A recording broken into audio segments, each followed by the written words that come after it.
எல்லா நாடுகளிலும் எந்த விதமான பாரபட்சம் பார்க்காமல் பகவத்கீதையினுடைய கோட்பாடுகளை மக்களுக்கு கொண்டு போய் சேர்க்கணும் அப்படின்றதான் இஸ்கான் அமைப்பினுடைய முக்கியமான குறிக்கோள். பகவத்கீதையினுடைய கோட்பாடுகள் எந்தவித மதம் சார்ந்தது அல்ல.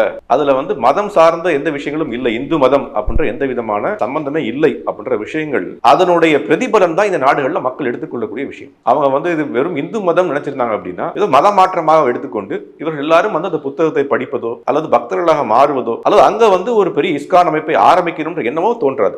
அதே தான் பங்களாதேஷ்லயும் அந்த ஈஸ்ட் பாகிஸ்தான்ல இருக்கும்போது 25-26% இந்துக்கள் வாழ்றாங்க. 1971 பாகிஸ்தான்ல இருந்து விடுதலை எடுத்து கொடுக்குறோம், நம்ம தான் கொடுக்குறோம். அப்ப 1971 வரும்போது அவங்களுக்கு 18% இந்துஸா மாறுறாங்க. இன்னைக்கு அவங்களுடைய கணக்குப்படி 6-7% தான் இந்துக்கள் இருக்காங்க. நாம என்ன சொல்றோம்? வாழ்க்கைக்கு தேவையான அனைத்து விஷயங்களும், ஆன்மீகம் சம்பந்தமான விஷயங்கள், ஆத்மா சம்பந்தமான விஷயங்கள் பகவத்கீதையில் இருக்கு. நீங்க அதை எடுத்து படித்து உங்களோட வாழ்க்கையை மாற்றிக்கொள்ளுங்கள்னு சொல்றோம். அப்ப அவங்க எடுத்து பாக்குறாங்க, இவங்க சொல்றது உண்மையோன்னு புரிஞ்சுக்கிறாங்க, வாழ்க்கையை மாற்றிக்கொள்கிறார். இதுதான் சனாதன தர்மத்துக்கும் மற்ற தர்மங்களுக்கும் உள்ள வித்தியாசம்.